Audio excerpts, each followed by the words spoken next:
Outlook, and starting with scheduling. So as we learned, that back and forth nature is tough, right, when scheduling. So we're going to use a couple different tools in Outlook. So some of you might already know some of this information. My goal is that somewhere in here there's a tidbit for you. If if you've kind of done everything else, hopefully you find one or two tidbits. But so in this scenario, we're going to schedule that kickoff call. So I'm just going to go through and kind of do that process here. So picking a new event, adding my title, adding my attendees, and then we're going to use scheduling polls. So if you haven't done that before, that really takes the guesswork out of who's available in a meeting and what tentative means on their calendar, because I can just ask them to pick the times that work for them. And that also helps with external folks too, right? So we don't really know, we don't have access to their calendar. So they're going to pick the times that are best for them. So I'm going to go through and I'm going to just pick some times that are good for me. So I'm going to pick a couple here that make sense. Maybe go to the next day, pick another one. And so I've given them 3 choices that they can respond to. And I've said, I want this meeting to be an hour and a half. So I've put some parameters in here. And then I have the ability to do some settings as well. So you can see there's my dates that it's going to go ahead and choose for me.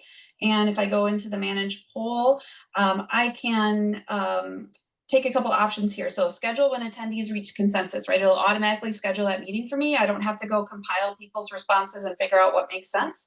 It's going to do that for me. It's also going to hold those times on my calendar, so somebody doesn't book over those times when I'm in the middle of trying to get this meeting scheduled. And then it'll give me some notifications of what's happening. And of course, I can turn any of these things off. And then also, I can require that the attendees have to verify their identity, so they can't forward that to somebody else. I could uncheck that, and then they could delegate if they wanted to. So that's my choice here when I'm setting up this poll. And when I create poll, that puts it right in my email message, and then I can go ahead and add my agenda and things like that to the message, and then click send.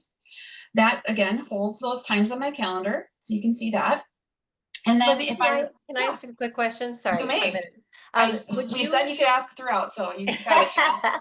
Would you recommend using scheduling poll even if it's just internal people instead of just scheduling assists through calendars? Well, so I think that there's it depends on how you share calendars in your company. So sometimes you can only see free busy, and you don't know if they're actually busy doing something more important than the meeting you're trying to schedule.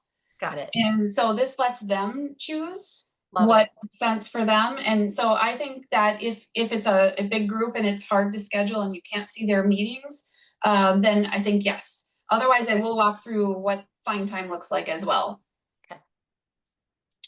And then you'll just let me know, Jan, if there's other questions that kind of come in here. But so what that looks like from the end user. So I'm in Susie's mailbox. She got invited to the meeting, and she has the ability to vote on those options, and she can pick, kind of where her preferences lie, and vote.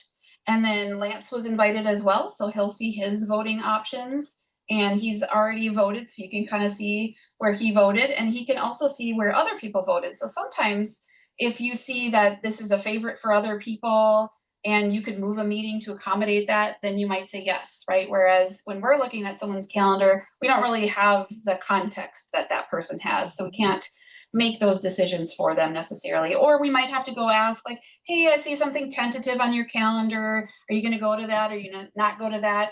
And so we're kind of putting that onus on them to be able to vote and come up with that. And then back in my inbox, because I had those little options checked that I wanted to see when people are voting, and I wanted it to schedule for me when it was done, it told me that Susie voted, it told me that Lance voted, and then it told me that since all of my people voted, it came to a consensus and it scheduled this meeting.